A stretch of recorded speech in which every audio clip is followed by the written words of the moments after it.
I'm returning your call. So বলতে পারেন হ্যাঁ হ্যাঁ হ্যাঁ হ্যাঁ ও আচ্ছা আচ্ছা I'm returning your call. আসসালামু আলাইকুম রহমতুল্লাহ, স্বাগতম জানাচ্ছি ইন ভ্লগ বাংলা চ্যানেলে। আজকে আমরা যে ফ্রেজগুলো শিখবো সেগুলো আমরা টেলিফোন কনভারসেশনের সময় ব্যবহার করে থাকি। আমরা জানি টেলিফোন এখন খুব বেশি ব্যবহার হয় না, কিছু কিছু জায়গায় এখনও আছে, বিভিন্ন অফিসে এখনও টেলিফোন ব্যবহার করা হয়, বিভিন্ন সরকারি মানে ভবনে বা সরকারি অফিসগুলোতেও এখন টেলিফোন ব্যবহার করা হয়, বাট মোবাইল আমরা বেশি ব্যবহার করি।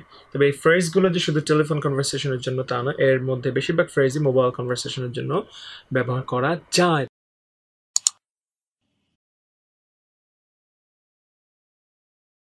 তাহলে শুরু করছি আজকে lesson 10 phrases for telephone calls. Telephone calls. Okay, number 1. Hi, this is Jane. ধরুন সরি একটু ভুল হয়েছে, আমি ইজ দিতে ভুলে গিয়েছি, my bad. This is Jane. Okay. So, this is Jane. যিনি ফোন করেছেন তিনি আপনার অপরিচিত, আপনিও তাকে চেনেন না, তো তিনি ফোন দিয়ে বলছেন, প্রথমে পরিচয়টা দিচ্ছেন, দিস ইজ জেইন। এখানে আপনি আপনার নাম বলবেন। আপনি যদি কাউকে ফোন দেন অপরিচিত, তাহলে আপনি প্রথমে নামটা বলবেন, হ্যালো দিস ইজ জেইন, সালাম দিয়ে বলবেন দিস ইজ জেইন। এক্ষেত্রে জেইন আমি জানি, মনে হয় জেইন তো একটা মেয়েদের নামই হয়, so this is Jane. Okay, number 2, may I speak with John. So একজন ফোন দিল আপনাকে, ফোন দিয়ে জনকে খুঁজছে, ধরুন আপনার সে বড় ভাই। May I speak with John, may I speak with John. John, আমি কি জনের সাথে কথা বলতে পারি? জন এখানে খোঁজা হচ্ছে সেই ব্যক্তিকে, আপনি যিনি আপনাকে ফোন দিয়েছেন তিনি জনকে খুঁজছেন, সরি। তাহলে এটা কিন্তু ফর্মাল ফ্রেজ, মনে রাখতে হবে। আমি এফ লিখলাম, এফ হচ্ছে যে ফর্মাল, মনে রাখবেন। May I speak with John. Number 3, is John there. মজার বিষয় হলো দুইটার কিন্তু একই পরিস্থিতিতে ব্যবহার করা যায়, তবে এটা হলো ফর্মাল আর এটা হলো ইনফর্মাল, অর্থ কিন্তু এক। ইজ জন দেয়ার, জন আছে, জন আছে, পরিচিতকে ফোন দিল, ইনফর্মাল সম্পর্ক। জন আছে নাকি আশেপাশে, বা জন আছে বা জন কোথায়, আপনাকে খুঁজছে সে। Is John there? Sorry. Number 4. I'm calling about.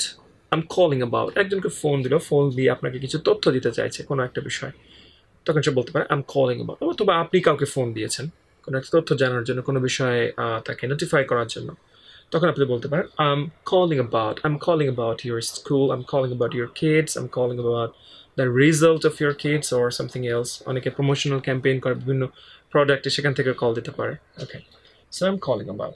Number 5, I'm returning your call. So I'm returning your call কখন ব্যবহার হয়? যখন আপনি কথার মধ্যে আছেন, তখন আপনার একটু ব্রেক নিতে হচ্ছে, হ্যাঁ, তখন বলতে পারেন আচ্ছা আচ্ছা আমি আবার ফোন দিচ্ছি আপনাকে। আমরা কখনো মোবাইলে বলে থাকি যে ঠিক আছে আমি ফোন দিচ্ছি, বা একটু পরে ফোন দিচ্ছি, আমি কল ব্যাক দিচ্ছি, এরকম বলে থাকি। সো এই পরিস্থিতিতে আমরা বলতে পারি I am returning your call, I am returning your call. So বলতে পারেন হ্যাঁ হ্যাঁ হ্যাঁ হ্যাঁ ও আচ্ছা আচ্ছা I am returning your call, আমি দুঃখিত, আমি একটু পরে আবার ফোন দিচ্ছি আপনাকে, মেবি আমি রান্না করছি, আমার রান্না চুলায়। So I am returning your call. Okay, number 6, one moment please. One moment please একই পরিস্থিতি ব্যবহার করা যায়, আপনি কাউকে ধরতে বলছেন, একটু ওয়েট করেন, আমি আসছি আবার। সো ওয়ান মোমেন্ট প্লিজ, এটা কিন্তু formal, so F for formal. And the 7, 6 এবং 7 কিন্তু একই বোঝায়, বাট এটা হলো informal. Hang on a sec. Sec হচ্ছে সেকেন্ড থেকে এসছে, সেকেন্ডকে সংক্ষেপে সেক বলা হয়, informal. So hang on a sec, hang on a sec. Okay, আপনি এখানে মিনিটও দিতে পারেন, আই ফর ইনফর্মাল।